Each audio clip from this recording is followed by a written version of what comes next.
আসসালামু আলাইকুম রহমতুল্লাহি ওবরাকাতুহ। ইসলামের দৃষ্টিতে পারস্পরিক সম্পর্ক হচ্ছে ভ্রাতৃত্ব ও ভালোবাসার সম্পর্ক।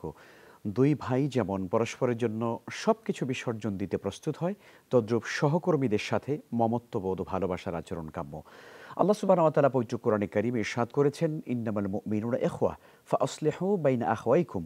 মুমিনরা তো পরস্পর ভাই ভাই, অতএব তোমরা তোমাদের দুই ভাইয়ের মধ্যে মীমাংসা করবে। আজকের বিষয় ইসলামের দৃষ্টিতে সহকর্মীদের সাথে আচরণ। সুপ্রিয় দর্শক শ্রোতা, কাছে এবং দূরে যে যেখানে আছেন সবাইকে স্বাগত জানাচ্ছি যমুনা টেলিভিশনের নিয়মিত ইসলামিক এই আয়োজন ইন দ্য নেইম অফ আল্লাহ অনুষ্ঠানের আজকের এই সরাসরি পর্বে আপনাদের সঙ্গে আছি আমি মাহমুদুল হাসান। অনুষ্ঠানটি টিভি সেটের পাশাপাশি যমুনা টেলিভিশনের ফেসবুক পেজে সম্প্রচারিত হচ্ছে। প্রিয় দর্শক, আপনারাও আমাদের সঙ্গে যোগ দিতে পারেন। আপনারা আমাদেরকে সরাসরি ফোন করুন 02-9824-0522 নম্বরে। অতিথি হিসাবে আজ আমাদের সঙ্গে যুক্ত রয়েছেন চট্টগ্রাম বিশ্ববিদ্যালয়ের আরবি বিভাগের অধ্যাপক ডক্টর গিয়াসউদ্দিন তালুকদার। ডক্টর গিয়াসউদ্দিন তালুকদার, আপনাকে স্বাগত জানাচ্ছি আমাদের স্টুডিওতে। আশা করছি আপনি ভালো আছেন। আমরা আজকে গুরুত্বপূর্ণ একটি বিষয়ে আলোচনা শুনতে চাই আপনার কাছ থেকে। ইসলামী শরিয়ার নীতিমালা জানতে চাই। সেটি হচ্ছে ইসলামের দৃষ্টিতে সহকর্মীদের সঙ্গে আমাদের ব্যবহার আচরণ কেমন হওয়া উচিত, এ বিষয়ে যদি আমাদেরকে ইসলামী নীতিমালা জানাতেন। ধন্যবাদ আপনাকে। খুবই সুন্দর বিষয় আজকে আপনি নিয়ে আসছেন আলোচনার মধ্যে। আসলে আমরা ঘরের চেয়েও অনেক বেশি থাকি অফিসে। অফিসের সেই অ্যাটমসফিয়ার, এনভায়রনমেন্ট যদি সুস্থ হয়, সুন্দর হয়, তাহলে আমাদের কাজের গতি পাবে এবং একটি সৌহার্দ্যপূর্ণ পরিবেশ সৃষ্টি হলে আমাদের অ্যাসাইনমেন্ট গুলো খুবই সুন্দরভাবে আমরা করতে পারবো। সেই জন্যে আমাদের মাঝে সৌহার্দ্য, সম্প্রীতি, ভালোবাসা এগুলো সুদৃঢ় থাকতে হবে। প্রথম যে জিনিস সেটি হচ্ছে আমাদের প্রত্যেককে সালাম বিনিময়। অর্থাৎ এই যে আল্লাহ তাআলা বলছেন যে নবীকে বলছেন আফশুস সালাম, তোমরা সালামকে বেশি বেশি দাও। এর মাধ্যমে আমরা একে অপরের প্রতি ভালোবাসা এবং হৃদ্যতা স্থাপিত হবে। দ্বিতীয় নম্বর যে জিনিস সেটি হচ্ছে আমাদের বিনয়ী হতে হবে। কোনো দম্ভ, অহংকার যাতে আমাদের মধ্যে না আসে। আমি সিনিয়র, এজন্য আমি দাম্ভিক হতে পারবো না। আল্লাহ তাআলা বলছেন যে ইন্নাল্লাহা লা ইউহিব্বু মান কানা মুখতালান ফাখুরা। আল্লাহ তাআলা যারা অহংকারী, যারা দাম্ভিক, তাদেরকে আল্লাহ তাআলা পছন্দ করেন না।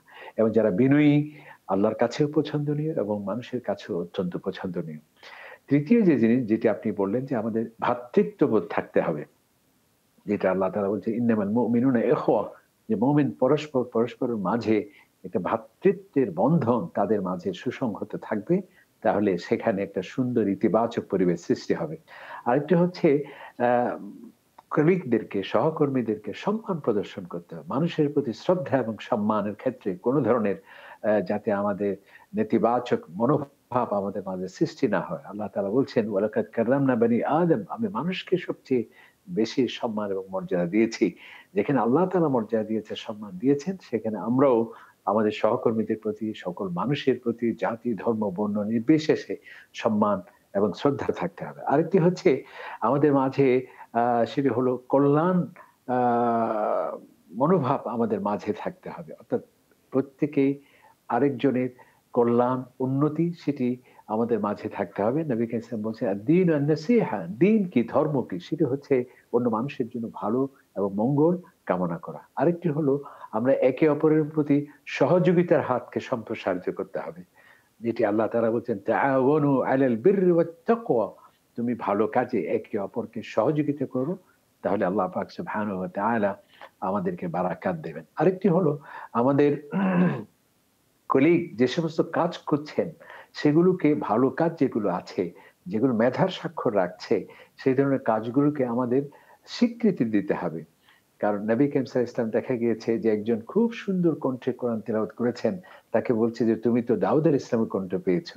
একজন সুন্দর কাব্য রচনা করেছেন হাসান বিন সাবিতকে, তাকে নবী করিম সাল্লাল্লাহু আলাইহি ওয়াসাল্লাম খুশি হয়ে তার মিম্বরে আরোহণ করার সেই সুযোগ দিয়েছিলেন। সুতরাং আমাদের কাজের স্বীকৃতির ক্ষেত্রেও আমাদেরকে ইতিবাচক হতে হবে। আরেকটি হলো আমাদের মাঝে ভালোবাসা, মহাব্বত, সৌহার্দ্য, হৃদয়কে অনেক প্রশস্ততার পরিচয় দিতে হবে। আপনি জানেন যে নবী করিম সাল্লাল্লাহু আলাইহি ওয়াসাল্লাম ইরশাদ করছেন যে তুমি তোমার ভাইয়ের জন্যে, কলিগের জন্য এমনটি পছন্দ করো যেমনটি তুমি নিজের জন্য পছন্দ করো। চমৎকার বললেন এবং আপনি। আমরা একে আমরা অপরকে সেটাই করব। আমাদের সহকর্মীদের জন্য আসলে সেই জিনিসটাই পছন্দ করব, ভালোবাসবো, যেটা আমি আমার নিজের জন্য পছন্দ করি, ভালোবাসি। একজন দর্শক রয়েছেন। দর্শক, আপনার পরিচয় দিয়ে প্রশ্ন করুন। হুজুর আমার নাম হচ্ছে আলমগীর। জি জি তো আমি থাকি ফরিদপুর রাজবাড়িতে। জি, আপনি একটু ভলিউম কমিয়ে প্রশ্ন করুন, টিভি সেটের ভলিউম কমিয়ে প্রশ্ন করুন। তো আমি থাকি ফরিদপুর রাজবাড়ি থেকে থাকি, ফরিদপুর রাজবাড়ি। বুঝতে পেরেছি, আপনি বলুন। তো আমি আমার দোকানের সাইডে একটা লোক থাকে, তার সাথে আমার একদিন খারাপ ব্যাপার হয়েছে, ঠিক আছে? জি তো এখন তার সাথে কি আমার কথা বলতে হবে বা জরুরি, বা কথা না বললে কিছু হবে কি না, এই জন্য আর কি। আচ্ছা আচ্ছা, অনেক ধন্যবাদ আপনাকে। খুবই সুন্দর প্রশ্ন, জীবন ঘনিষ্ঠ প্রশ্ন। ডক্টর গিয়াসউদ্দিন তালুকদার, আমাদের দর্শক জানতে চাইলেন যে একজনের সাথে ওনার কথা একটু ঝগড়া হয়েছে, এখন কথা না বলে থাকলে কি কোনো সমস্যা হবে কিনা। জি, আমি ভালো করে বুঝতে পারছি না। আমার মনে হয় একটু আমাদের দর্শক প্রশ্ন আমাদের করেছেন টেকনিক্যাল যে ফল্ট ওনার হচ্ছে। সঙ্গে একজন অধস্তন হয়তো কর্মচারী অথবা একজন ভাইয়ের সঙ্গে কিছুটা বাকবিতণ্ডা হয়েছে বা কিছুটা ঝগড়া হয়েছে, এখন ওই ব্যক্তির সঙ্গে কথা না বলে থাকলে কি ওনার কোনো গুনাহ হবে কিনা। অবশ্যই হাদিসের মধ্যে আসছে কোনো একজন ভাই আরেকজন ভাইকে সম্পর্ক ছিন্ন করতে পারে না। এমনকি বলা হয়েছে যে ৩ দিনের অতিরিক্ত আ সময় ধরে কেউ যদি সম্পর্ক ছিন্ন করে থাকে তার ঈমান প্রশ্নবিদ্ধ হয়ে যাবে। সুতরাং আমাদেরকে ক্ষমা সুন্দর দৃষ্টিতে থাকতে হবে। কেউ যদি মন্দ আচরণ করেও ভালো আচরণের মাধ্যমে সেটি আমাকে মোকাবেলা করতে হবে। আল্লাহ তাআলা বলছেন, "ইদফা বিল্লাতি হিয়া আহসান।" কেউ তোমাকে মন্দাচার করলো, তুমি শুদ্ধাচারের মাধ্যমে সেটি মোকাবেলা করবে। দেখবে এই ব্যক্তি তোমার একান্ত বন্ধুতে তুমি পরিণত হয়ে যাবে। নবী করিম সাল্লাল্লাহু আলাইহি ওয়াসাল্লাম বলছেন, "আহসিন মান আসা ইলাইক।" কেউ যদি তোমার খারাপ ক্ষতিও করলো, তোমার গীবত করলো, তোমার প্রতি নেতিবাচক দৃষ্টিভঙ্গি পোষণ করলো বা রূঢ় আচরণ করলো, তাহলে তুমি তার প্রতি ভালো আচরণ করো। তাহলে এর মাধ্যমে হবে কি? সে তোমার সে লজ্জিত হবে, অনুতপ্ত হবে এবং ভুল তার সংশোধনী মাধ্যমে সে নৈতিক ভিত্তি তার সুসংহত হবে, তোমার একান্ত আপনজনে পরিণত হবে। এবং কোরআন শরীফের মধ্যে আসছে ওয়াফি আনিন নাস ওয়াল আফিনা আনিন নাস, মুমিন তো তারাই কেউ অন্যায় কাজ করলেও সেটি ক্ষমা সুন্দর অনেক দৃষ্টিতে ধন্যবাদ দেখবে। ডক্টর সুতরাং গিয়াসউদ্দিন তালুকদার অবশ্যই আপনাকে। তার সাথে আপনার আমরা কাছে ভালো আবারও কথা ইনশাআল্লাহ আমরা আসছি এই বিষয় নিয়ে, আমাদের আরও কিছু বিষয়ে জানবার আছে, জানাবার আছে।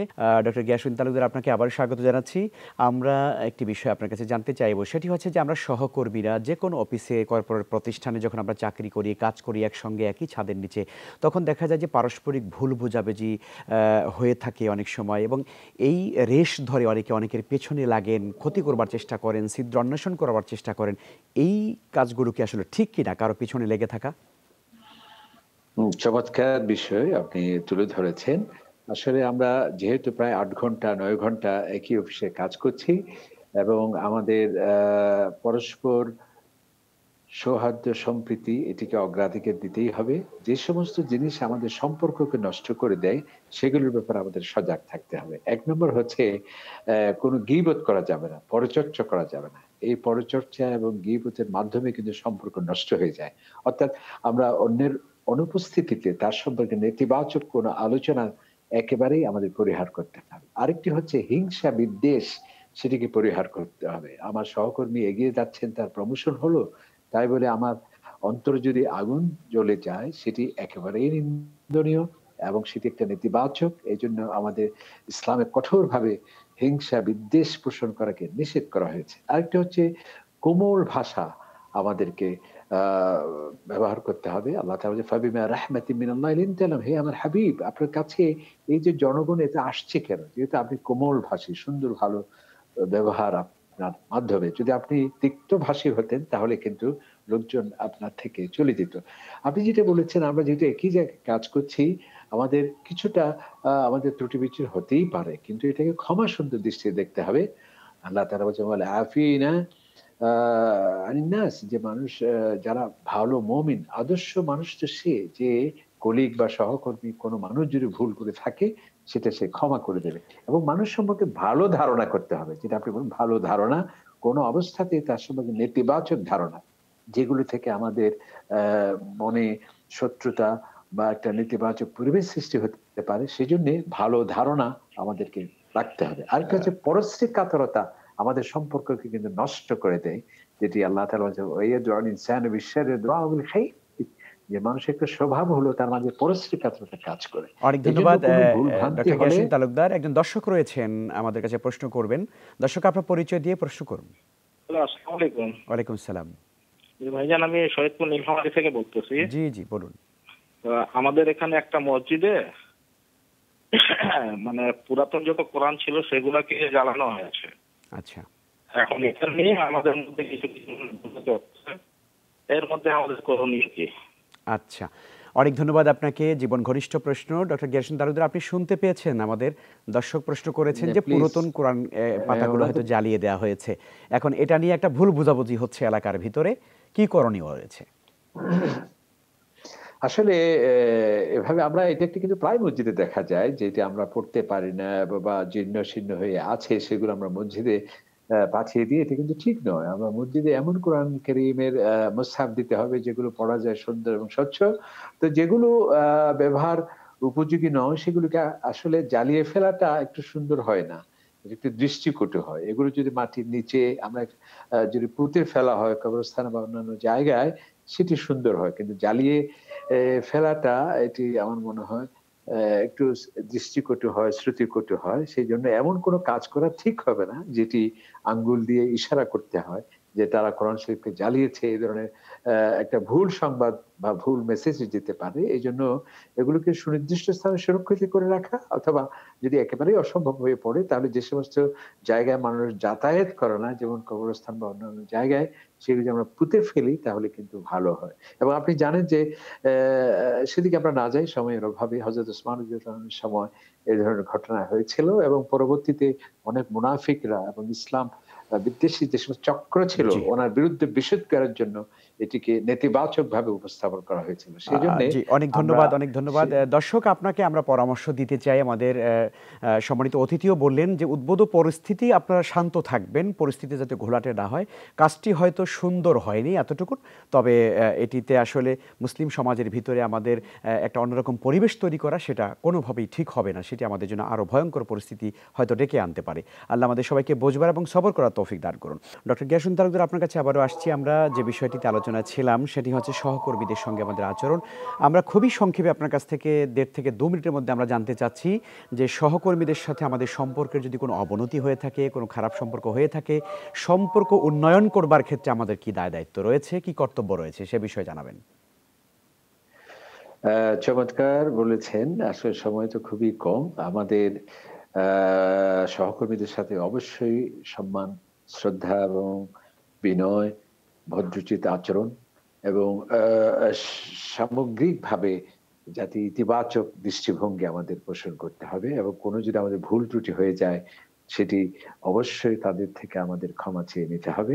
সর্বোপরি আমাদের এই ইতিবাচক একটি সুন্দর পরিবেশ সৃষ্টির জন্যে আমাদের ভালো আত্মা, যেটাকে আমরা আলোকিত মন বলছি, যেটা কোরআনে পাকে আল্লাহ তাআলা বলছেন সেই এ কিয়ামতের দিন ভয়াবহ দিবসে কোনো কিছুই তোমার কাজে আসবে না। কেবল আসবে কি? ইল্লা মান আতাল্লাহ বিকলবিন সালিম।